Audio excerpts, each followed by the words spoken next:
Hello friends, ನಮಸ್ಕಾರ. ನಾಡ್ನುಡಿ ಲೈವ್ಗೆ ಸ್ವಾಗತ.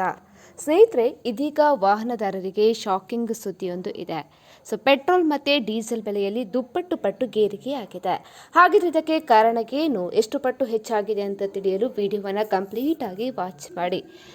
ಮಧ್ಯಪ್ರಾಚ್ಯದಲ್ಲಿ Iran, America, Israel ಸಂಘರ್ಷದ ಯುದ್ಧ ತೀವ್ರಗೊಂಡಿರುವುದರಿಂದ ಅಂತಾರಾಷ್ಟ್ರೀಯ ಕಚ್ಚಾ ತೈಲ ಬೆಲೆಗಳು ಗಗನಕ್ಕೆ ಏರ್ತಾ ಇವೆ.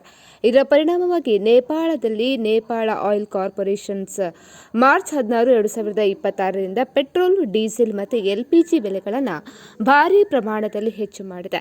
ಪೆಟ್ರೋಲ್ ಪ್ರತಿ ಲೀಟರ್ಗೆ 31 ರೂಪಾಯಿ, ಡೀಸೆಲ್ಗೆ 54 ರೂಪಾಯಿ ಮತ್ತು ಎಲ್ಪಿಜಿ ಸಿಲಿಂಡರ್ಗೆ 296 ರೂಪಾಯಿ ಹೆಚ್ಚಳವಾಗಿದೆ.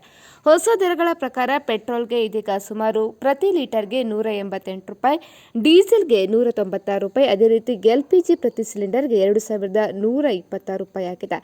ನೇಪಾಳ ಸಂಪೂರ್ಣವಾಗಿ ತೈಲ ಆಮದು ಮಾಡುವ ದೇಶ ಆಗಿರುವುದರಿಂದ ಹಾರ್ಮುಜ್ ಜಲಸಂಧಿ ಮತ್ತು ಪೂರೈಕೆ ಸಮಸ್ಯೆಗಳಿಂದಾಗಿ ಏರಿಕೆ ಇದೀಗ ಹೆಚ್ಚಾಗಿದೆ.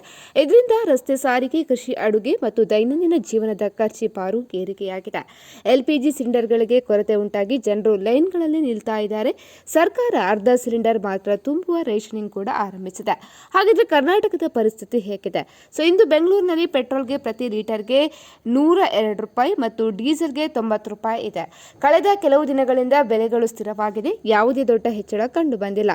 ಕರ್ನಾಟಕದ ಇತರ ಜಿಲ್ಲೆಗಳಲ್ಲೂ, ಉದಾಹರಣೆಗೆ ಬಾಗಲಕೋಟೆಯಲ್ಲಿ ಸ್ವಲ್ಪ ಹೆಚ್ಚು ಸುಮಾರು ಇದೆ ದರಗಳು. ಅದೇ ರೀತಿ ಭಾರತದಲ್ಲಿ ತೈಲ ದಾಸ್ತಾನು ಮತ್ತು ವಿವಿಧ ಮೂಲಗಳಿಂದ ಪೂರೈಕೆ ಇರುವುದರಿಂದ ತಕ್ಷಣದ ದೊಡ್ಡ ಏರಿಕೆ ಕೂಡ ತಪ್ಪಿದೆ. ಆದರೆ ಅಂತಾರಾಷ್ಟ್ರೀಯ ಬೆಲೆಗಳು ಇದೀಗ ಏರಿಕೆಯಾಗಿರುವುದರಿಂದ ಭವಿಷ್ಯದಲ್ಲಿ ಏರಿಕೆಯಾಗುವ ಸಾಧ್ಯತೆ ಇದೆ. ಇನ್ನು ಎಲ್ಪಿಜಿ ಸಿಲಿಂಡರ್ ಬೆಲೆ ಸ್ವಲ್ಪ ಏರಿಕೆಯಾಗಿದೆ, ಆದರೆ ನೇಪಾಳದಷ್ಟು ಭಯಾನಕವಾಗಿಲ್ಲ. ಸ್ನೇಹಿತರೆ, ಮಾಹಿತಿ ಇಷ್ಟ ಆದಲ್ಲಿ ವಿಡಿಯೋಗೊಂದು ಲೈಕ್ ಅನ್ನು ಕೊಡಿ. ಅದೇ ರೀತಿ ಮತ್ತಷ್ಟು ಅಪ್ಡೇಟ್ಗಾಗಿ ನಮ್ಮ ಚಾನೆಲ್ ಅನ್ನು ಸಬ್ಸ್ಕ್ರೈಬ್ ಮಾಡ್ಕೊಳ್ಳಿ.